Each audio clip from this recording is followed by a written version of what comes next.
also wanted to say a warm welcome to both Councillor Oosterhoff and Tara Kainer, who are our newest members to the committee. So welcome. As this is the first meeting, if you have any questions on procedure or anything that's going on in the meeting, please do not hesitate to speak up and ask. All right, with that, we'll go ahead and jump right in. So I'm going to look for a nominee or a volunteer for the role of chair. Councillor McLaren. I'll volunteer. I was going to say I was going to invite nominate Councillor McLaren.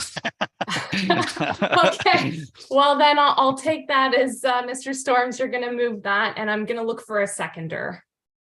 Councillor Oosterhoff, thank you, and Councillor McLaren, I understand you're accepting that. Are there any other nominations for the role of chair?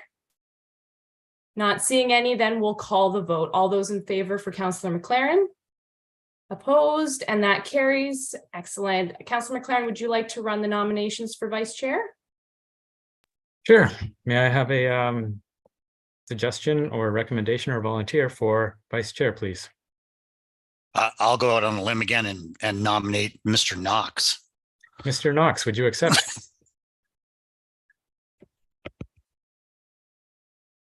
Your volume's off, Mr. Knox. Mr. Knox, I would like to nominate Mr. Storms. Oh, okay, I'll accept that then, Councillor McLaren. Okay. Right. Will there be anybody else who would like to put their name in for vice chair? Seeing none, may I ask for a seconder, please? Councillor Oosterhoff, great. All those in favor, please raise your hands. Great, thank you. Next thing is to call the meeting to order. I'd officially call this meeting to order. Approval of the agenda. May I have a mover of the agenda? Mr. Knox, seconded by Mr. Storms. All those in favor?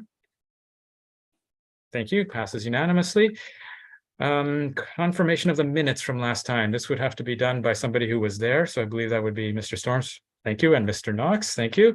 All those in favor? Passes unanimously as well. Disclosure of pecuniary interest. Does anybody have any pecuniary interests? In other words, own property very close to this sign location? Great. Seeing none, we'll move on to the delegations. None. Briefings. None. First item on the agenda is a new appeal, 1905 John Counter Boulevard. I will ask staff to give us a justification for the bylaw, and then we can ask questions from the committee. Then we will ask the applicant to justify why they need an exception, and then there'll be questions from the committee. Then we will deliberate and ask any more questions that we need, and then we will make a decision. May I ask, is there a staff representative here who can explain and justify the bylaw, please? Go ahead. Hi there. Good afternoon, everybody. My name's Steve Delahunt. I'm with the building department at the city of Kingston. Yeah, I'm here to walk you guys through the bylaw and the reason for the appeal. Yeah, so the objective of this is to gain relief from the bylaw 2009-140. The existing sign, there's an existing sign on the spot, and right now it's they're looking to expand their the square meters, the area of the sign. So if you want to hit the next slide for me, please. It's submitted by Jocelyn at Outfront Media for the replacement of the sign at 1905 John Counter Boulevard. Outfront Media is currently renting the space from Andreas Wilczeko. They've given permission to Jocelyn to apply for this permit and to replace the sign and construct a new one. So this is just an image to give you guys an idea of where the sign's located. You see the intersection at Princess and John Counter Boulevard. And then the middle yellow highlighted area is the existing billboard sign that's already there. Yeah, so that just gives you an idea of where it's located. So the sign that's already existing has been there since 1994 and was constructed legally under the sign bylaw at the time. The property has in excess 300 square feet of frontage to permit the ground sign and a billboard sign. And the customer currently who owns a sign would be permitted to change out the sign face without a permit. And the new sign that they're proposing will be replacing the old sign in the same position. So yeah, it won't be changing its location. So here again, if you're turning from Princess, you're turning left onto John Connor Boulevard. You can see the location of the second sign. Pike Farms just kind of gives you an idea of where you are. So the original sign is roughly 18.5 square meters in size, and it's about 7.5 meters tall and 60 meters from the intersection. So the proposal is to replace it with an electronic sign that is slightly larger. So the existing sign area is 19.8 meters squared, and the proposal sign is 21.5 meters squared. So you can see in this picture here what's currently existing, and the next photo is an artistic rendering of what the proposal will look like. This sign is also going to be taller, but it's well within the permitted bylaw use. And this just shows the survey of the location. And that's just Google Maps overhead view of the exact location of the sign. So.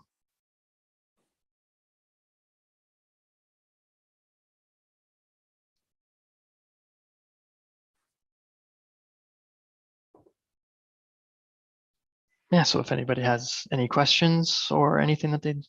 Thank you. But part of what we are asking for is we are here to allow for an adjustment contrary to the bylaw.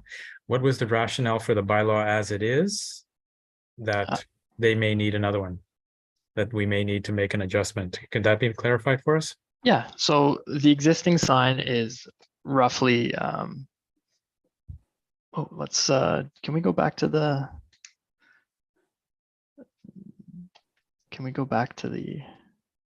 PowerPoint for a second? The variance is like Steve, sorry, the variance they're looking for is 160 centimeters, right? So the current sign face is 18.5 square meters, and they're looking to, there we go. So the current existing sign area, so they're looking to increase the size of the sign face. So the bylaw allows them the maximum sign area of 18.5 square meters, and they're proposing to go to 21.5.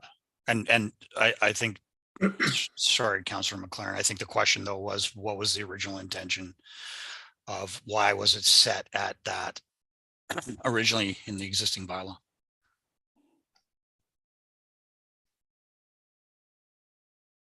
The original intention of the bylaw, sorry? Yeah, like what was the rationale for the bylaw as it exists now? I'm not 100% sure. I'd have to look at the notes here. While you're looking at that, Councillor Osterhoff, you have a question? Go ahead. You're on mute, sir. Apologies. Thank you. I would think that what happens here is that technology and sign sizing and the whole business of signs is something that evolves. So, that's really what you have. And we've picked this. I'm not sure when the bylaw was recreated, but we all know how that works, and that there's percentages of increases and factory sizing and that. So this is just a very, very fair request, and it's moderately more, and just a seeking an adjustment to a bylaw, and we can see the rationale because they probably sized them that size back then. Now we're seeing something different, I think, and it's not a bad thing to ask and not a bad thing to approve. Thank you. 1 second. Mr. Ryan Arkand, are you the applicant or are you a city staff? Councilor McLaren, no, I am city staff. I'm the supervisor of the building department, and I was hoping to add a little bit more information to. Yes, please, go ahead. With this. So thank you for the floor. So particularly the relation of the size of the sign also deals with the distance that the sign is to the street, as well as to the amount of frontage that's provided on the property as well too. So essentially that particular size of sign, 18.5 square meters, was the maximum size for a sign that was located 3 meters away from our property line with the maximum frontage, minimum frontage, sorry, of about 30 meters or 100 feet on the property. So that's when it was originally constructed. That's kind of to give you some idea as to why the size is there. It's in proportion to the amount of frontage and the distance to the street line.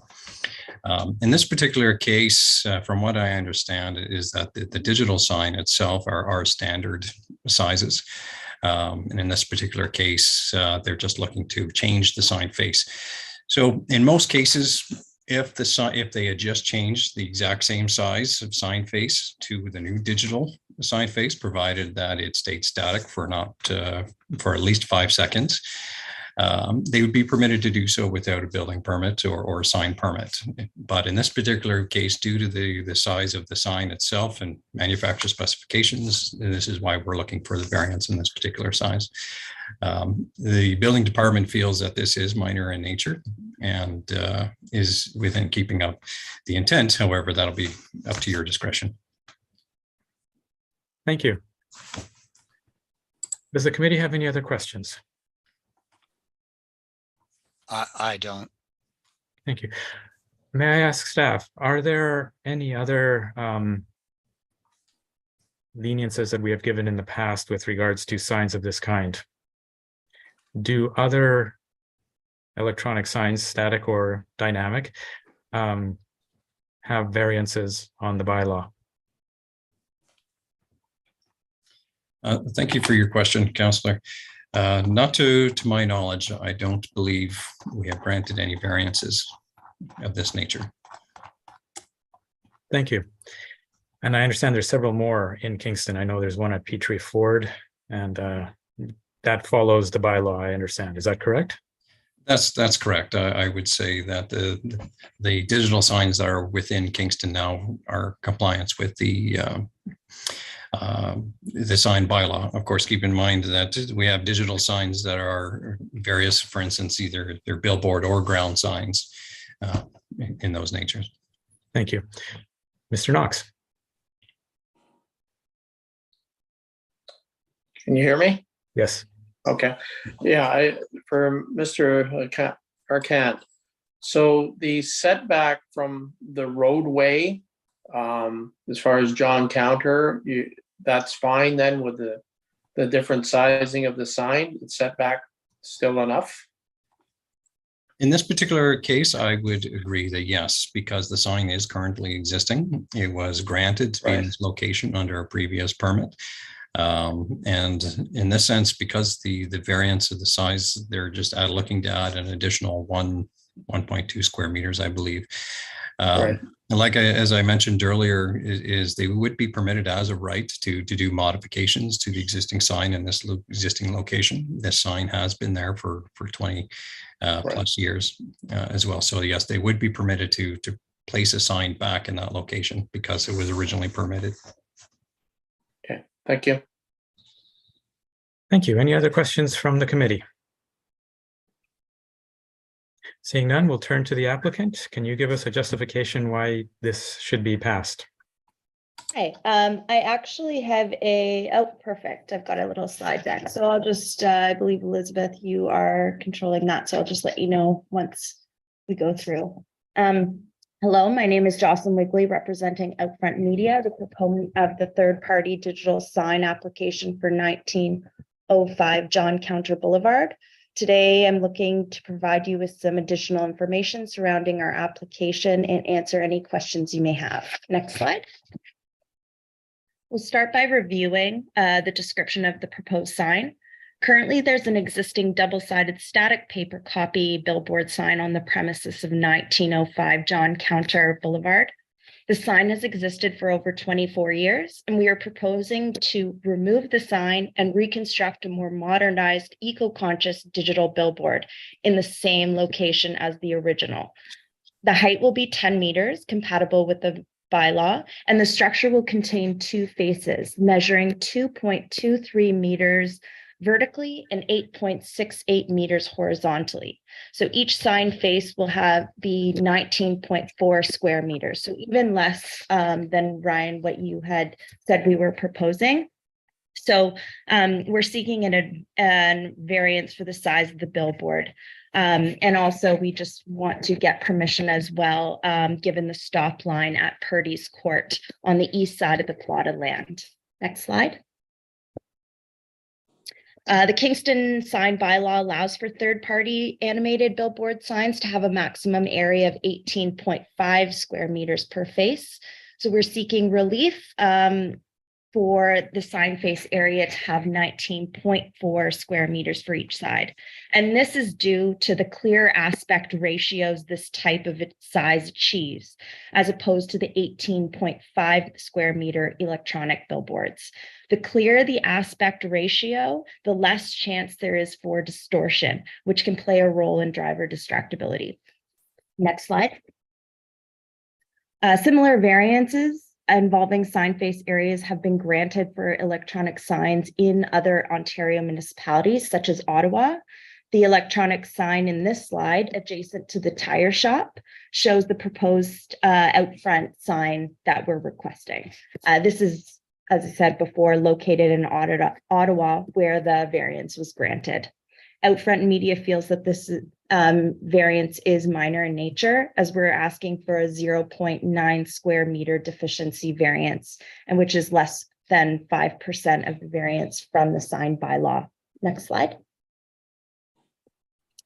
The sign face area for each side of the sign will not alter the character of the surrounding area. Although the sign application has the description of a third-party animated billboard sign, the display faces will only show static images with no movement. Furthermore, the dwell time for each advertisement will be no less than 5 seconds and will transition instantaneously, complying with the bylaw. Next slide. The proposed sign meets the required 100-meter setback from the larger main intersection at Princess Street and John Counter Boulevard, as shown in the picture. It is Outfront Media's understanding that the proposed animated billboard sign to be located where the existing billboard sign is does not meet the required setback to the stop line right at Purdy's Court to the east of the plot of land. Outfront Media is seeking relief from this regulation, as there has been an illuminated billboard at this location for more than 24 years with no issues or complaints. Next slide. The length of existence, coupled with the fact that the stop line at Purdy's Court is not a part of a true four-way intersection, and there are no traffic lights, we believe that the traffic to turn on and off of Purdy's Court is significantly lower than the traffic at the main intersection, and there will be no negative impact on drivers' safety. Next slide. Finally, I just wanted to cover off a few last points related to safety and compatibility of the land use. The sign bylaw requires the sign to be set back 100 meters from the nearby intersection and or crosswalks. In this case, our sign is located 113.6 meters back from the local Princess Street and John Counter Boulevard intersection. The clearance beneath the sign structure will be 7 meters. Also, there will be bright yellow bollards will be placed around the base of the sign structure to prevent any type of vehicular collision. The property itself and the majority of the area is general commercial zoning and primarily used for commercial purposes. Thus, we feel that this sign is compatible with the surrounding area in general. The sign meets all other requirements of the sign bylaw. There will be no flashing or animation to the sign. The contents displayed will abide by the Canadian Code of Advertising Standards to ensure that all messaging is appropriate and that the general public is not exposed to any offensive, explicit, or indecent forms of advertising. The sign faces will also be monitored 24 hours a day. Thank you for your time today. Thank you. Are there any questions from the committee? No. Seeing none, I do have one. Could you describe the sign as an eco sign? There was some environmental aspect of it. Could you elaborate on that, please? Absolutely. We feel that with the static poster signs, we have to travel to those signs every time there's a posting. So that creates more gas and carbon emissions. With the digital signs, the best part about this type of sign is that everything is done electronically through our office. So there's no need to ever visit the sign unless there was some sort of maintenance to do with the screen, which rarely happens. So our carbon footprint using these types of signs is significantly lowered. Thank you. Does anyone else have any other questions? Okay, seeing none. To the clerk, is there an opportunity for general members of the public to ask anything in this situation? Mr. Chair, through you, there is an opportunity. However, we do not have any members of the public today. Wonderful, thank you. Okay, so now we enter into the deliberations. Your thoughts, committee members. Mr. Storms. That was an excellent presentation, Ms. Weaver. Thank you. If I'm understanding, I took Councillor Osterhoff's comments previously about the signs. I agree with those. If I'm understanding the building department, they see it as a minor variance and don't have an objection to it. Given the presentation, I don't see any reason to object to it either. It doesn't pose any safety concerns. The building department's fine with it. I know that we as a committee, well, the three of us anyways, have done some variances with a different sign. It wasn't electronic, but we did do some variances with a hotel sign, if I recall correctly, in the past. And I certainly don't have any objection to this. It was well presented, and I think it should be allowed. Thank you. Councillor Osterhoff again. Yeah, thanks to Mr. Storms. Yeah, those are excellent comments, and I would concur with those and would be supportive. Thanks. Anybody else wish to comment? So at this point, I'm going to ask Mr. Storms to take the chair, because as chair, I'm not supposed to be trying to convince you of anything, but when I'm giving my opinion, I should be regulated by another chair. So Certainly. if you could take the chair. I do have some concerns about this. I believe I'm in the minority, but we're changing from a sign that is lit by lights to one that is projecting lights. I do believe that, having lived in Asia, in Seoul and Yongin and in a few other Korean cities, there is an awful lot of light pollution that these create. And I would hate to see Kingston become so lit by signs. And if this is the start of it, I would not like that. The fact that there are other signs like this that are following the bylaw seems to strike me that they could, if they wished, get a sign that fits the bylaw, but have decided not to for aspect reasons that could be mitigated through programming. And it doesn't seem to me that actually we do need it. The other concern was that if we do allow this, it is the first step to allowing many more. And I would prefer to have signs that are lit by light shining on them, because they are less intrusive to the eyes, less distracting. And I'm not comfortable with allowing this, considering that all the other signs are actually still following the bylaw. And that's just my opinion. Thank you. Chair, back to you. Thank you. So 2 people wish to speak on this, Mr. Knox, Ms. Kaner, or shall we? Mr. Knox, go ahead. So just for clarification, with the existing bylaws, which if any of the other signs wanted to switch to animated, but fell within the size, the distance, would that be allowed? I guess for clarification, are we just asking for for relief from the size and clarification that the setback from Purdy's is okay, that we're gonna take Princess and John Counter. So that's clarification I'd like. So basically, if this was an existing sign in front of another establishment, they just wanted to switch from what they have now, standard billboard, to animated, would they require a permit or a variance? So for the sign in question right now, they wouldn't require a permit if they were to change it out. It's the only reason the permit's required is because of the size of the sign that they're proposing. If any of the other billboard signs decided to go from static to animated, they would be allowed to without permit. The only reason why the setback to Purdy's Court isn't being discussed here through the building department is because the sign already exists and they're replacing an existing approved sign. If there was no sign there to begin with, then they would need to appeal to both those things in the bylaw, the setback requirements. So a question for Jocelyn Wigley. And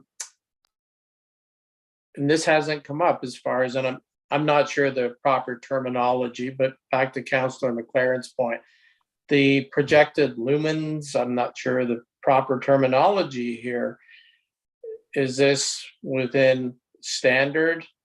We haven't really talked about that aspect. We talked about the changing the 5 seconds, that it's static, it's not flashing, animated, or whatever. But is it extremely bright, this sign, or is it basically within standards?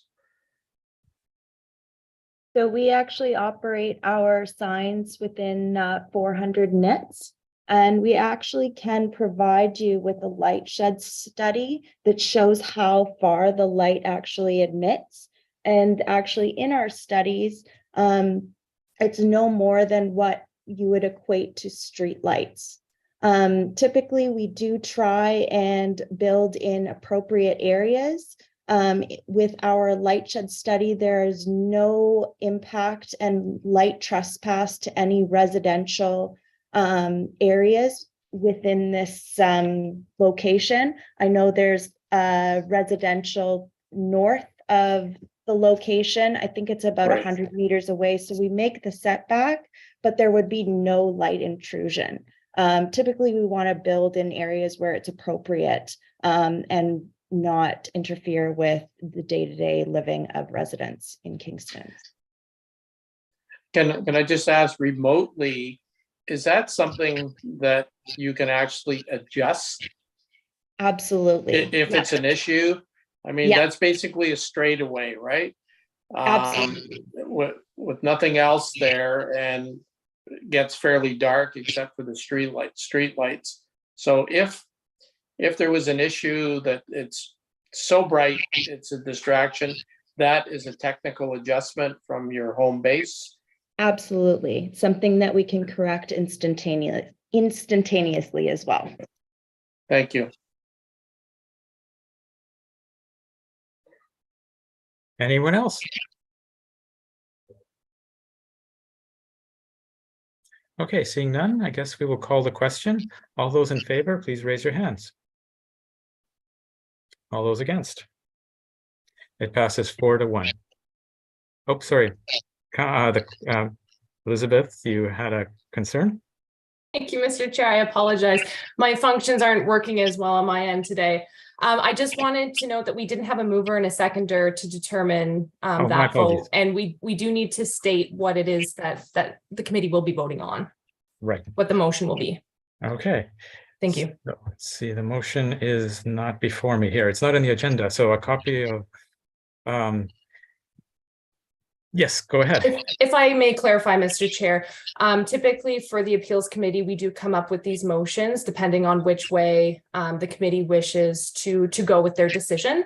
So whoever would like to move can either choose to move for approval, move for denial, or whatever the case may be. We get a seconder and then we vote. Understood. Would somebody like to move approval, please? I see Mr. Oh, sorry, Mr. Storms, was that a question? No, I would say I'm happy to move the approval of the. Thank you. May I have a seconder? Councillor Osterhoff? All in favor? All against? Passes 4-1. I'm in the declining position. Okay, that is the last of, oh, there's a second thing, property updates. I believe this is from staff. Sorry, Mr. Chair, just one more clarification. That's just a standard section that we have on the agenda in case we do have property updates first, property standards matters, but we do not have any today, so we can continue forward. Excellent. Okay, so notices of motion. Anybody wish to bring a motion forward for next time? Seeing none. Other business? Any other questions? Seeing none. Correspondence. Date of next meeting will be March 20th at 12 p.m. May I ask for a mover to adjourn? Mr. Storms. And a seconder? Mr. Knox. Thank you. All in favor? And we are adjourned. Thank you all. Thanks, everybody. See you next. Yep. See you all next time. All the best. Bye.